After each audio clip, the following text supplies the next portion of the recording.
Eastern. I was able to take the position, ride it through. I saw that there was some rejections to the left side on the smaller time frames. My take profit target was in this area here. I wasn't too comfortable seeing the rejections and having it pull back up to my original entry, so I exited this position. Yes, if I had held the position, it would have moved all the way down to my original take profit. But at the time when I was executing the trade, it didn't look I didn't look comfortable in it, and I removed my my position from there. So this is the result. This is what I would have done better next time I look at taking that trade. That is basically how a video should be presented. That is what people should be talking about. Not, drawing some magical zone here, some rejections there. That's all bullshit. Okay? Not telling me where you entered, why you entered, what were you thinking before you came onto the charts, what was your rationale for entering at that time, not just because there was a rejection area. Like, how did it correlate with the rest of the market? What were you looking at? How did you observe the market at that time to make sure that this entry made sense? There's no discussion of that. It's just, I pop up a trading view chart and they turn around and mark up some random information and boom, that's it. That is not education. That is not a video worth $1. Okay? That's like basically somebody at a mechanic shop talking to you going, yeah, there's this car that came in today, it was making some noises, we opened up the hood, we saw some things, we changed the the fuel pump here, we did a little bit of radiator, and we changed the radiator fluid, put that in, dropped the hoist, and the car went off. Right? That's essentially what you're learning from these videos. Not, hey, I'm a mechanic. We've seen this happen before.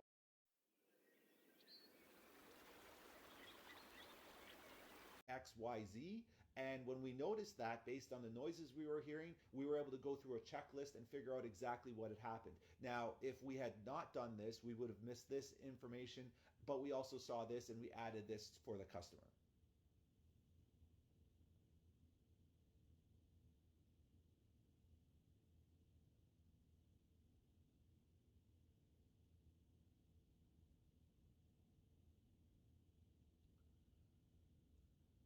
So like this is where it comes down to. And then what people talk about is they talk about indicators, right? So, there's an EMA cross at this level here, and this is where I would have taken the trade because of the EMA cross. Garbage. Absolute garbage. Okay? It's absolute garbage. And the fact that people do that, it cons the rest of the industry. Because here, let me break it down for you from somebody who actually worked in finance and actually did work in the industry that people are trying to claim that they're working on. Essentially, the FX market is used, and I want people to understand this. So I'm going to teach you something today, right, that no other marketing traders actually teach you. The FX market is used to hedge other instruments in a portfolio, okay? So as an example, a institution, right, like John Smith funds or James Keller funds or Joan Robbins funds, they have a portfolio, okay?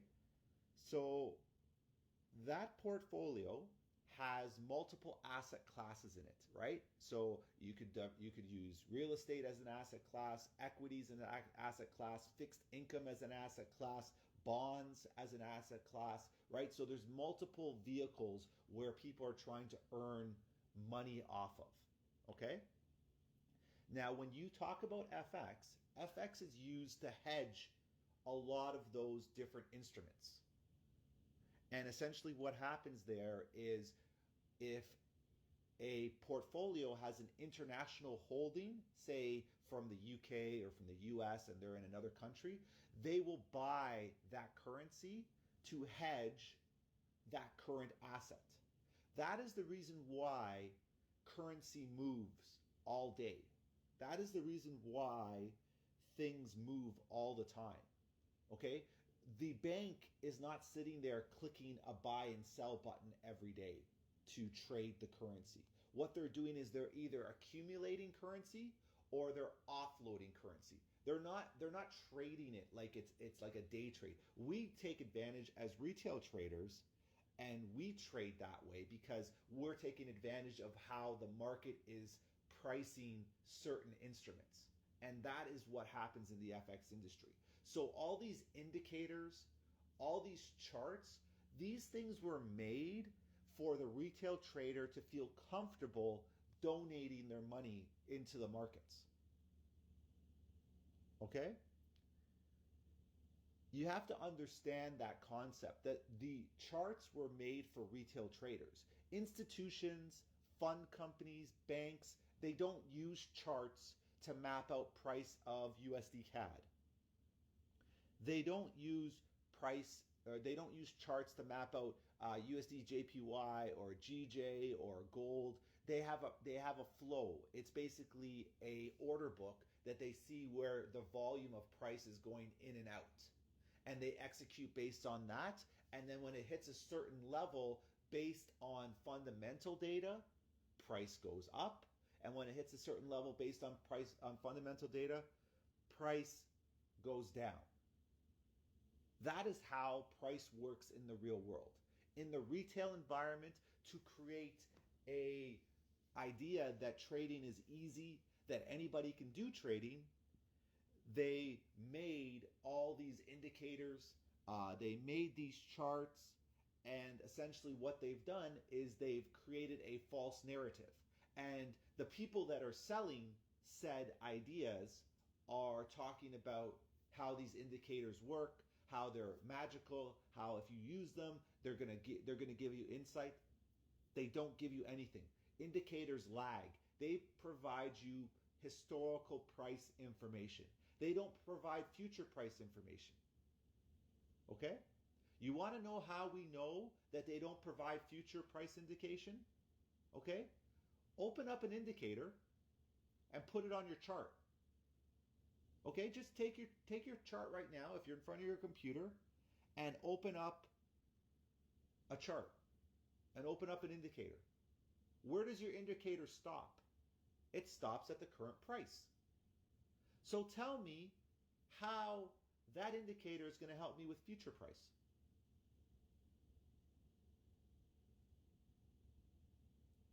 Right? Think about that for a second. If indicators are going to give me information about the future, why aren't they mapped out farther into the future? Think about that. Think about that for a second, right? If indicators were so magical and they were there to help us, why can't they predict the future? Right? We're using them right now, so how come no one's created the indicator that can keep moving past the current price?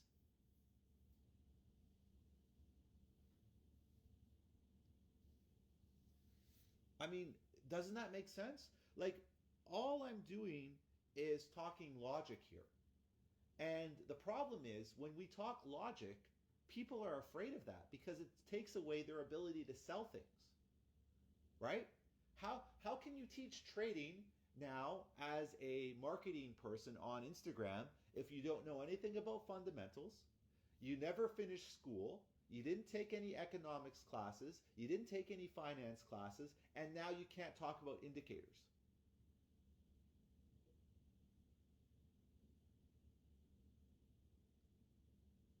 Right?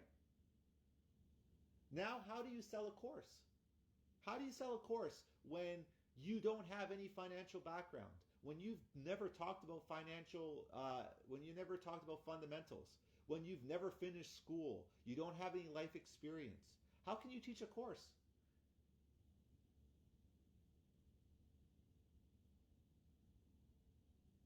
That is the problem. So that's why when people tell me indicators work, it's because they need to try and sell something. Right? Think about it. Why is there only maybe 4 or 5 people that talk about fundamental information on social media? You know why? Because those 4 or 5 people actually went to school, learned economics, learned finance, and they actually went through and they're able to communicate that information, right? So the majority of people don't have that information.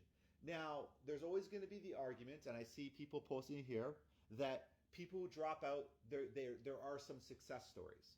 And once again, we are not talking about the minority of people, we're talking about the majority, okay? We have to get out of this mindset that I know a guy who knows a guy who was super successful and he didn't graduate kindergarten. We have to get out of that mindset. Okay, that's not reality. I'm truly, truly sorry that if you think not having an education is a benefit, okay? If you think dropping out of school is a benefit for yourself, I truly feel sorry for you, okay? There is a minority of people that will become successful by not having any education, by not being able to read, by not being able to write, by not being able to see, by not being able to do math. There will always be a minority. Have you ever heard the saying, if you place 1,000 monkeys in a room typing on a typewriter, eventually one of them will type Shakespeare? It's the same scenario here. Okay? So when we think about these things, and when I speak for the majority. I speak for the 80%, the 90%. I don't speak for the 10 or 5% that got lucky. Right? LeBron James went from high school directly into basketball, into NBA. Kobe Bryant did the same thing. The rest of them all went through and they did college, they graduated, they all came out, they all went to some sort of school, they all went from, some of them went from the D League into the NBA. Okay, there are always anomalies in every time, in every sort of area of life. There's always anomalies. Okay, we have to accept that. And this is an education standpoint. This is an education point. Is educated people understand there's always anomalies and there's always exceptions to the rule. It doesn't mean it's the norm. Okay?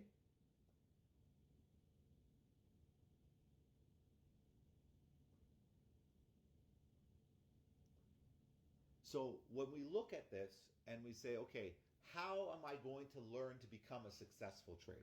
Because someone just posted this. Mr. Mario Ambar, with his chest sticking out, turned around and said, tell us more that the holy grail on how to become a millionaire. Okay, you want to learn how to become successful? This is your keys to becoming successful. Okay? Here's your keys to becoming successful. I'm gonna explain to you right now the keys to becoming successful. First things first is gather as much information as you can about the topic that you're working in, or that the item that you're passionate about. Okay? That's the first thing. Okay, so if you're passionate about racing cars, you're passionate about being a mechanic, you're passionate about working at a grocery store, you're passionate about, sitting playing video games, gather as much information as you can about things. You always beat around the bush when you come on Instagram. Okay, well, guess what? You don't need to be here, so we'll see you later. The next step is look at the current marketplace and see what everybody is doing and find the gap in that marketplace.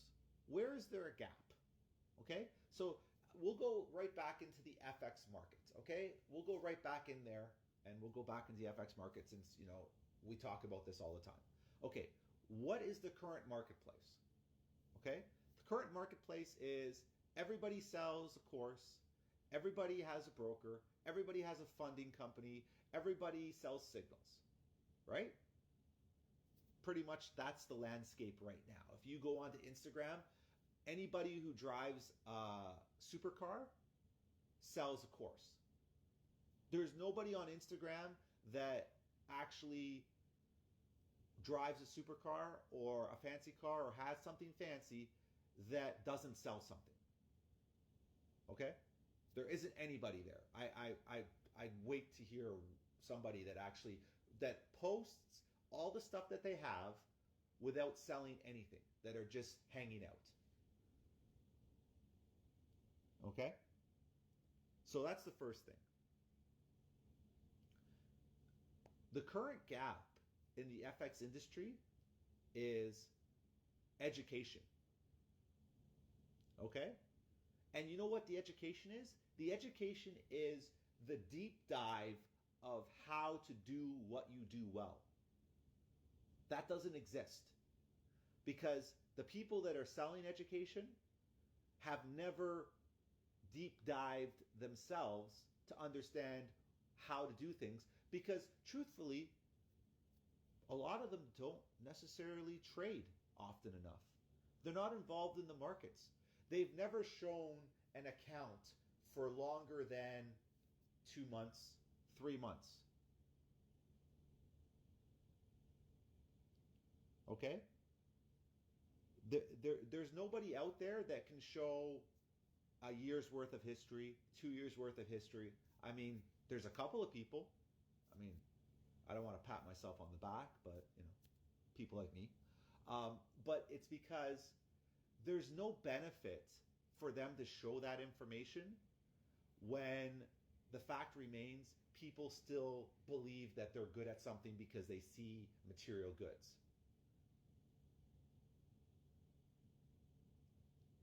Okay?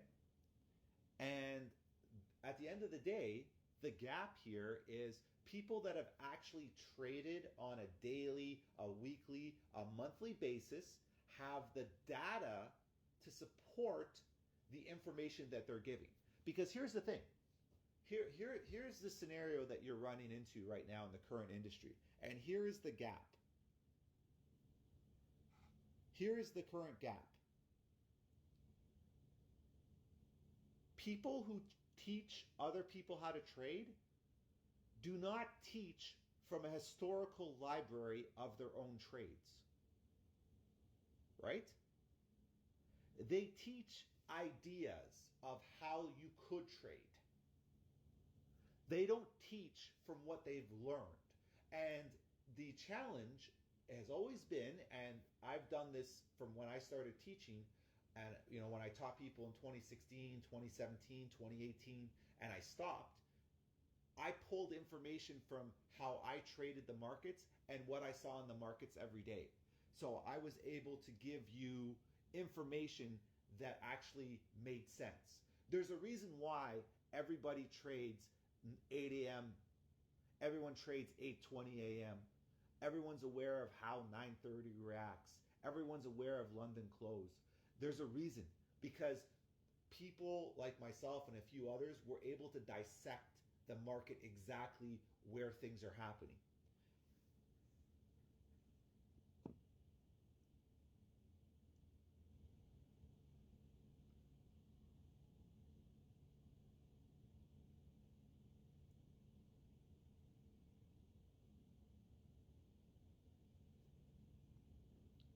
And that's exactly why there's a gap. So now you as an educator, you as a trader, should be able to pull up a whole lot of data. And I've collected data for the last 8 years. And that's why I speak to a lot of things. And that's why when I teach you ideas on Instagram Live, I've been able to provide exact information, because I've seen it happen in the market time and time again. This week we talked about, what did we talk about this week on Tuesday? We talked about the fact that all we needed to do was wait for a rejection from the upside on gold, and it would continue to travel down. And that's what happened. Right? Simple concepts. And then it's like, okay, where do we execute and what do we watch out for? Things of that nature, right? Things that you're doing on a daily basis.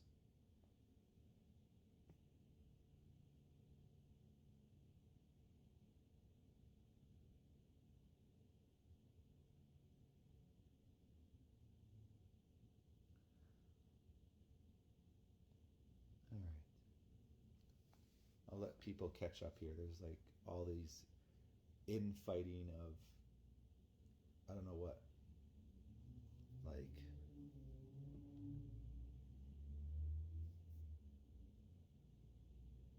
There's like a whole bunch of people talking about stuff that doesn't make any sense. Can you create your YouTube start mentorship and help people for a month or a few weeks? No, I don't want to help anybody anymore because this industry is toxic. I'm telling you all the problems with this industry. I don't want people to have a false narrative anymore. I don't want to be the cause of people's pain anymore. I really make sure when I come on here, I give you the information for free. Okay, I give you the information for free. There's many gaps in this industry that have to be filled. We have gaps with technology. We have gaps with information. Okay, and they're not being filled because nobody cares about them. But those are the edges that you need.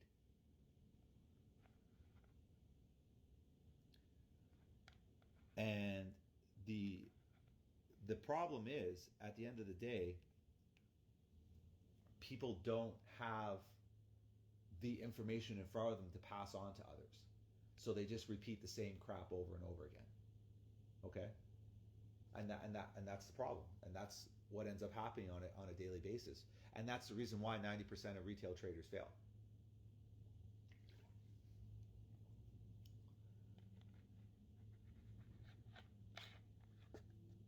The easiest way, and if you want to learn how to trade correctly, if you want to learn how to trade with confidence,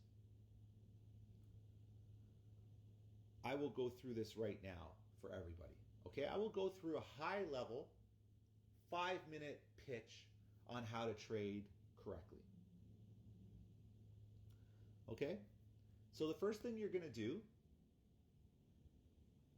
is you're going to figure out your current situation. Okay, you're gonna first look at your current situation, and you're gonna say to yourself, okay, why am I learning how to trade? Okay, so let's do this exercise together. There's 335 people in here. We're gonna do this exercise together. I'm gonna teach 335 people here how to become a better trader. I'm not teaching you how to become a successful trader. I'm gonna teach you how to become a better trader. The successful part is up to you on how you take this piece of information that I'm going to give you and how you better yourself with it. And if you become better with this information, you will become successful. Okay, so here's the thing. Why are we learning how to trade? So put down your little answer, type it in the little box here. I'll give everybody a minute and we can figure out why are we learning how to trade?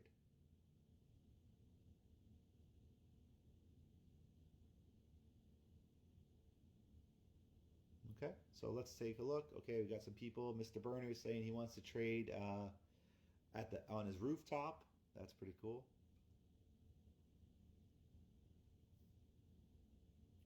All right, we got someone to understand the world better, time, freedom. People are saying money, enhanced decision-making processes. I like that answer.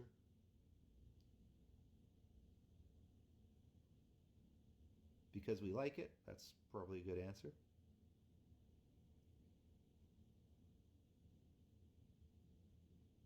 Have a more fulfilling life. Okay. To be like Daniel Savage. Okay. For financial freedom. All right. I enjoy solving problems. That's actually a really good answer. I love the game. Okay, that's another good answer. Because the markets are fascinating. That's a good answer. All right. Okay. Let's see. Got economics, ability to pay bills, financial freedom. All right. Okay.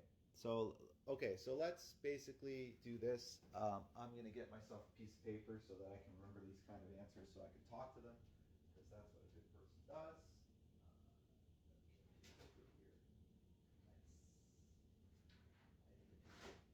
Okay. Got my piece of paper. Gonna write it down. All right, so top answers. We got financial freedom, problem solving,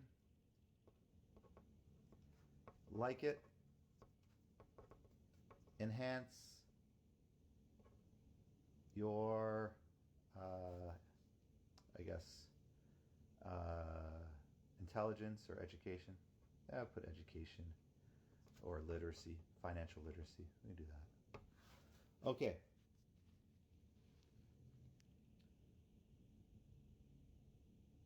All right. Okay. So thank you. That's enough. Okay. So let's break down the four things we have. Okay. So we have financial freedom, problem solving. People just like it in general and they want to learn more. They want to be a better overall person. Okay. So curiosity. We'll put that as well. Okay. So what we're going to do, first of all, is we're going to rate these four topics or these four answers, right? Financial freedom, problem solving, you like it, and enhance, or you have curiosity towards about it. Okay, so how I would rank this is problem solving. I would probably say this is going to be the best answer for you to be a trader. So number one would be problem solving. Number two would be enhancing your education. Number three would be like it. And number four would be financial freedom. Okay? So problem solving is the best. So we're going to break this down. And the reason why I broke it down in this way is I want you now, you're going to start to understand who you are as a person. Because this is what trading comes down to. So this is, when I educated, this is how we broke down sort of how trading is. Okay? So the reason why I put financial freedom at the bottom of this list is because you are not at a mental capacity to be trading right now if you're looking for financial freedom. Okay? There are other ways for you to become financially free other than trading, and this isn't a passion for you. So technically, if you said financial freedom and money, you will fail at trading about 90% of the time. Okay? That's the first thing. So if you've said financial freedom, money, I need to pay bills, this is the wrong industry for you. Okay? This is the wrong industry for you. I apologize, but you're not going to be successful in FX. If you believe financial freedom is the reason why you're learning how to trade. Okay? So now let's go into the top answer, which was problem solving. This is probably the best answer. So if you actually like problem solving, you like theory, you like sort of strategy, you're going to like trading. Because what you're doing this for now is you're doing this because you thoroughly enjoy the idea of coming to a particular impasse and figuring out how that impasse works and how you can now manage that impasse. You're not worried about your finances. You're not worried about making money. You're worried about solving a current situation or a challenge or a problem. Okay? So that's where people who enjoy problem solving will become very successful traders in the long term. Not in the short term, but in the long term. Because what problem solving allows you to do is it allows you to look at a potential challenge or a problem and come up with multiple scenarios that may not be what other people are thinking. And this is your key in the markets. Because when you're able to make trading your own, trading becomes very, very easy for you. It will be very difficult for you to pass that knowledge on because of the fact that you are thinking about things on what you do and what makes you comfortable. So that's why I say problem solving. If you enjoy problem solving and you like what you do on a general daily basis, you will be successful at trading because of the fact that you do not have the notion of, I need to make money doing this. You have the notion of, I want to be able to be solving problems on a daily basis. And the byproduct of me solving problems is the success and getting the little carrot at the end of the day, which is, a positive trade. Okay? So if we are in that mindset, we can now move forward. The next one is enhancing your education, your financial literacy, curiosity. Goes a little bit hand in hand with problem solving. I think, you're probably at that stage of your life where you're looking for another idea on, how to live your life, or you've always had an interest in sort of how the world works, and this sort of drew you to it because it's like, hey, finance makes the world go round. I want to learn about finance. I'm not necessarily worried about my results. I'm more concerned about educating myself so that I can prepare myself for different facets of my life. I know why food is going up in price now. I know why real estate's going up in price right now. And that's where, a lot of people, they just gravitate towards trading because they're like, hey, this is happening because of this. I want to understand what's going on in the economy. So it's another very good answer. It brings into like the final one, which is like it. You enjoy trading, you enjoy the thought process, you enjoy the fact that like it's a challenge. That's a good thing. Anything related to finances or making money when it comes to trading is going to make you fail. And the reason why I say that is because of the reason why all these funding challenges popped up. All these prop firms popped up because they realize psychologically everybody's sitting there trying to chase a dollar. And what did they do? They showed the shiny object, which is money, and they use psychology against you. And this is where people don't even understand that they're being abused, right? You're being told from a psychological level, it's being reinforced to you at a psychological level that you are inadequate. Right? You are inadequate. Because think about this, right? You have a job right now, or you're trying to make money, and you have decided that you are inadequate. Inside your head, you have this little voice that has told you you're inadequate. Why has it told you this? Why has it told you this? Because you are overstimulated with things that are around you. So you have looked on how I can make money so that I can be successful in other people's eyes. And that's the reason why you take these funding challenges. Because you're deathly afraid of being inadequate. Because if someone told you that all you had to do was continuously trade your $50 or $100 account, continuously work your job, and over the next 2 or 3 years you would become successful, you wouldn't be spending your money in a prop firm. You wouldn't be spending your money on a trading fund challenge. And that's the reason why you do what you do, because you're fearing your inadequacy and you believe that you are better than you are. So you throw $500, $150, $300 at these funding programs.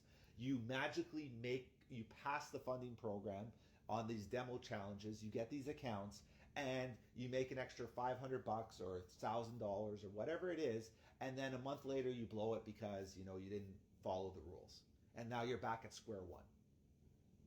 The majority of you will go through that cycle over and over again because inside your head, you are not secure as a human being.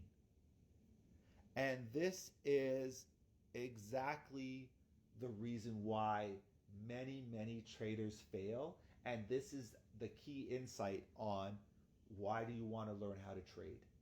You have to be very, very secure in yourself in the sense that A, I don't know what's happening in the world. I'm not the smartest in the room. I need to ask questions. I need to work hard. These are situations that you have to deal with as a trader that are all psychological.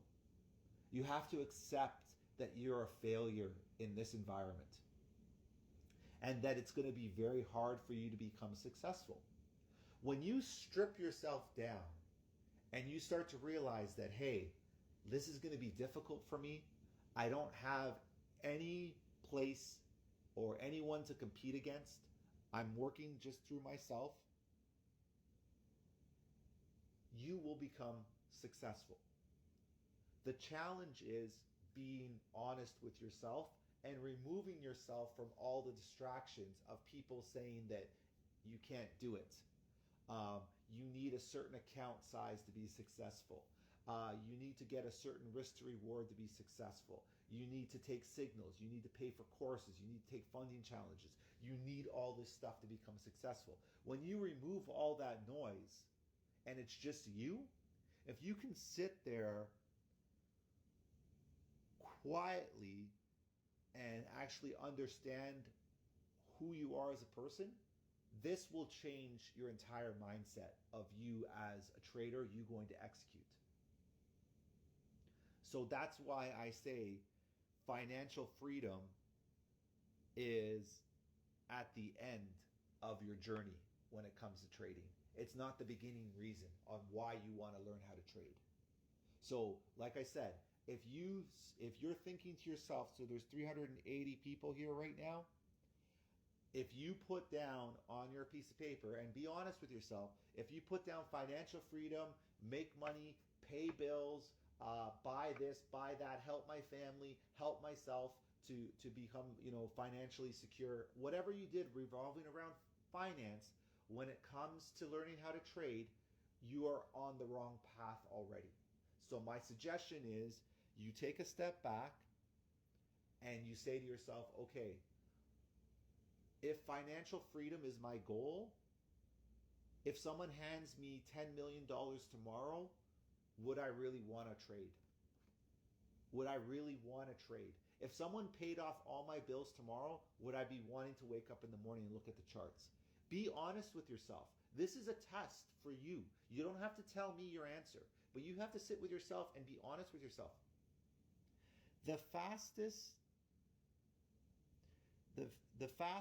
way for you to learn and for you to progress in life is to be honest with yourself. It's okay that you said, hey, I want to be financially free, that I want to pay bills. That's okay, because that was your initial gut instinct, right? So I'm not saying that you're wrong, that's why you want to learn how to trade. I'm saying it's not the right mentality for you to get into trading. It's a mentality for you to want to be successful, for you to have desires. But trading is psychology. Trading is 80 or 90% psychology. You have to look internally at yourself first. Where are you struggling? What are things that you need to work on internally for you then to translate that into success in the charts? Okay? So that's the reason why the first question I ask is, why do you want to learn trading? Okay? So now that you're able to piece that together, we're able now to dissect it even further. We can dissect this even further. Is now, how do we gain knowledge to be successful as a trader? Okay? Once again, we look at ourselves. So a lot of trading is self-reflection, right? Everything that I'm talking about right now is all self-reflection. And if you noticed, I haven't even talked about the charts. I haven't even talked about a pair that you should trade. I haven't even talked about any of that. The trading aspect is easy. The execution aspect is easy, okay? If you're sitting down right now, stand up, right? Just go stand up. How easy was it for you to stand up? Super easy. Why? Because over the last 16, 17, 20, 25, 30 years, you've stood up every time that you needed to go do something. You stood up from your sofa, stood up from your chair, stood up from your bed, okay? When you're your first year of life, your first 6 months of life, your first 2 years of life, were you very comfortable on your feet? Were you running around? You were falling, you were tripping, you were awkward, right? Because you didn't have the experience of standing up all the time, of walking. So that's the same thing with trading. As you gain more experience with trading becomes easier. There's no problems there because you start to see the same thing all the time. You execute all the time.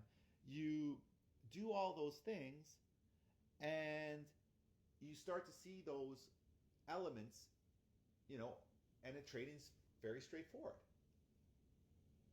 So now we go back and we say, okay, how are we going to actually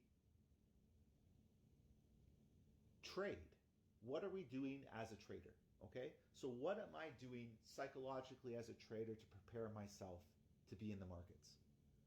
I have to, as a trader, collect as much data as I can and review that data before I even try and execute out there, right? This is the thing that people don't teach you, is data collection when it comes to trading is the most important thing for trading, okay? The more data you collect, the better you're going to be as a trader, because you're going to start to recognize things right away, okay? So now you say, all right, how do I collect data? What data do I collect, Ted? Because this is a question I always get asked. What data do I collect? Okay. So you say to yourself, okay, now we're going to go on to the chart. We're going to look at the chart, and the first thing that we're going to look at is we're going to look at where are all the largest 4-hour candles? Where are all the largest hour candles located? I'm going to open up a spreadsheet. Okay? I'm going to open up a spreadsheet, and I'm going to put my spreadsheet. I'm going to put on the columns. I'm going to put 1 hour, 4 hour, okay, on the columns. On the rows, right? So columns go horizontal, right? If we have a spreadsheet, just in case you didn't take any sort of spreadsheet ideas in class or in school, we are going to go 1 hour and 4 hour on columns, and our rows, we're going to go Monday all the way to Friday, okay? So our rows go vertical, right? Vertical row, horizontal across, right? So sorry, vertical column, horizontal row, right? So I made a mistake there. So we have our 1 hour and our 4 hour on our spreadsheet going horizontal, and then our column, we're doing Monday, Tuesday, Wednesday, Thursday, Friday. Okay? So have we put that? Have you written that down? Have you put that somewhere? Now, what we are going to do is we are going to look at our charts on a Monday. We're going to open up our hourly charts on the Monday, and we're going to mark down where did we see the top 5 largest candles on the Monday. Okay? So you're going to go through your Monday chart. You're going to go from 00 GMT all the way till the end of GMT, right? 24 GMT. And you're going to go through and you're going to look at where did we find all the largest 1 hour candles, the top 5 1 hour candles, okay? And what you're going to do on your spreadsheet is you're going to mark down, it showed up at 6 GMT, 8 GMT, 12 GMT, whatever, 19 GMT. We're going to write down the top 5 largest candles, okay? So you're going to find your largest candle, your second largest, your third largest, your fourth largest, and your fifth largest. Okay? Now we're going to go into the 4 hour, and we're going to mark down where we saw the 2 largest 4 hour candles. So in a 24-hour period, how many 4 hour candles are there? In a 24-hour period, how many 4 hour candles are there? There are 6. So we're going to look for the top 2, okay? So you're going to have maybe at like 12 GMT or 16 GMT, whatever the 4 hour candle finishes for you, that is where we're going to have that information, okay?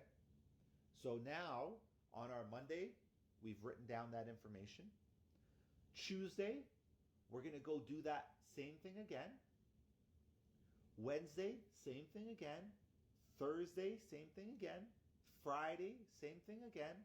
Well, not Saturday, but Monday to Friday, we're going to do the same thing. We're going to do that for a whole month. Okay? We're going to do that piece of information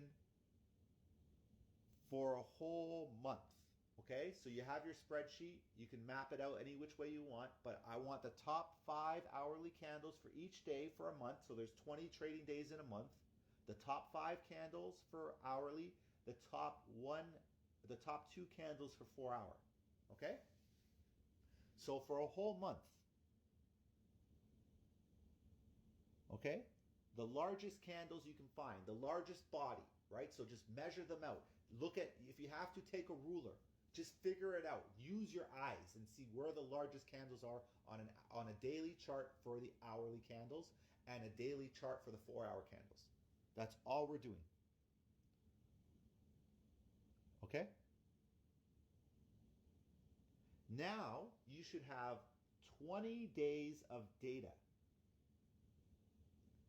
And from those 20 days of data,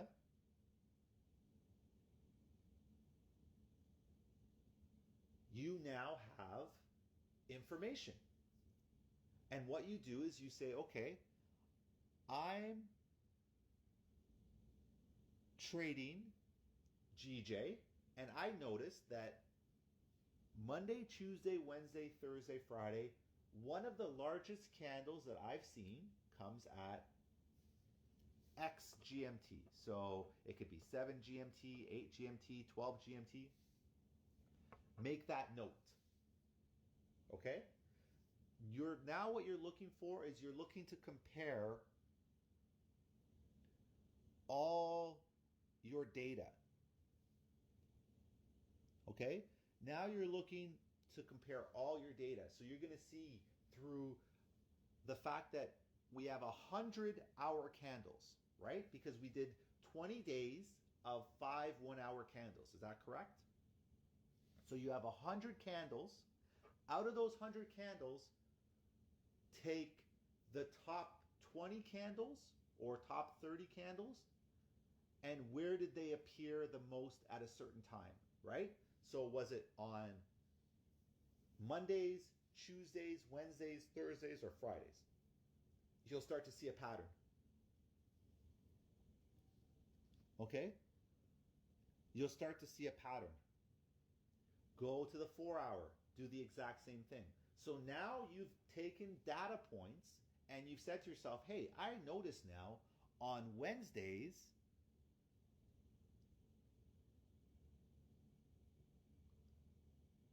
that there is a large candle. Every Wednesday for the last 4 weeks, I've seen a large candle at either 8 GMT, 10 GMT, or 12 GMT, whatever the time is, okay? This is where you have to see this information. As you start to collect it, you start to do it. I'm just going to do this. I'm just going to turn off commenting because you guys are stupid. Like, it's just utterly stupid that anybody would be trying to communicate at this point when I'm trying to teach you something that no one else has ever taught you how to do. And yet you sit there and you keep commenting.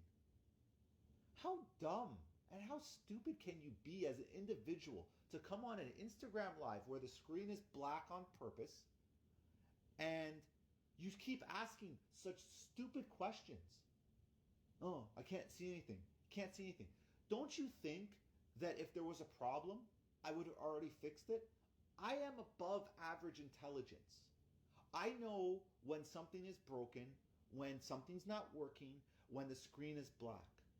Do you think you're the first person to come on here and say, well, why is the screen black? I can't see anything. Think about that for a second. Use logic. This is the exact problem that you're going to have in the charts. That you can't think for yourself.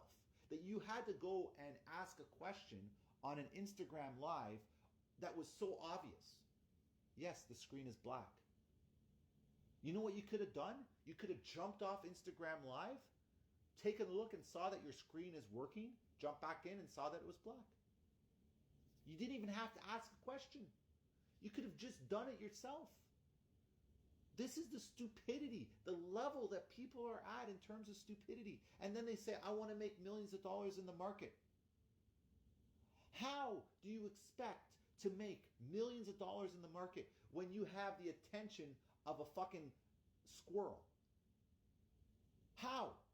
How do you have that? How do you have that ability? How do you think you're going to win in the markets when you have the attention of a squirrel and you're constantly trying to ask questions? The fact that you're asking questions while I'm teaching you important information for free, taking time out of my day to give you information, the lack of respect you show yourself. Forget about me, because you know what? I don't need to learn this. I've already learned it.